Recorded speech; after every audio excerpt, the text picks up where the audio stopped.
Hello boys and girls, ladies and gentlemen, this is Defub21 and as per usual we have another video game trailer for us to look at today and for me to tell you what I think about it. This is simply called Too Dark, as in literally the number 2 and then the word dark and then it's just trailer. I know nothing else about this game. I think it's some sort of, well actually I do know one or two things. It's a survival horror game, apparently geared around you trying to save kids from being murdered by a serial killer, which instantly drew my attention again, because you don't hear quite that story set up that often in video games, and it is a survival horror type game, and I do like those. I'm quite fond of those indeed. So without further ado, let's take a look, and then I shall let you know what I think afterwards. Toodaloo. Peggy 18.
Well, again, it's in many cases it's the games or the trailers or the videos that you go into with no expectations that can be the most surprising. This thing looks class. It really, really does. I mean, initially I'm thinking, oh, this is just one of those kind of cartoony animation kind of, cartoon trailers. In other words, no actual gameplay. Although the art style and the kind of the trailer parts, that are animated do look quite good. I like the art style. But, I was thinking, oh, there's no gameplay trailer. There's no gameplay in this. But again, I was proven wrong. It's a top-down kind of isometric view type game, I would imagine. There's clearly some combat elements to it, but also stealth. Looks class. For a game in where it involves, protecting children from a serial killer or serial killers, there certainly the kind of the cartoon animation bits do include a few scenes that could be classified as being somewhat, and certainly the imagery as quite gory for a game centered around saving kids from being murdered. Certainly more than you would expect. It looks cool. Apparently, it's one of the people behind it is someone who was behind the original Alone in the Dark, which is, God, at this stage the original Alone in the Dark came out back in the 90s, so that shows you. How far back the pedigree goes. I never played the original Alone in the Dark, but I got very good reviews at the time, so that's certainly that bodes well. How indie this game is, I don't know. I mean, again, it's a top-down isometric game. The art style and gameplay and so on looks good, but it's nothing, it's not exactly AAA in its appearance, which is neither a bad nor a good thing.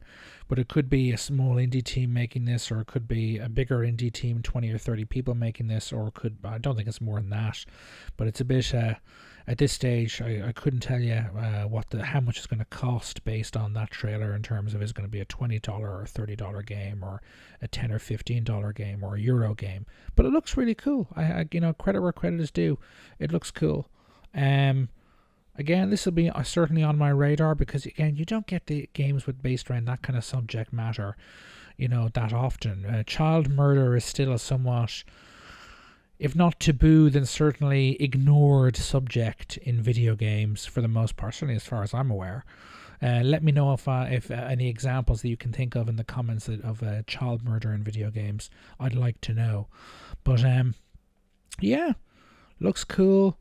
definitely on my radar again. Gameplay is always good to have in a trailer. It's did its job. It's gotten my attention. I'll be paying attention to this and keeping an eye on it. And if it comes out and it's got good reviews, I think I'll definitely buy it and maybe do a gameplay video or two. But yeah, let me know what you think of this in the comments. Let me know what you think of Alone in the Dark in the comments if you played it back in the day or more recently. And if you liked this video, please like it. And if you haven't already subscribed to my channel, please do so for more content like this. This is Defub21, quite impressed, signing off. Toodaloo.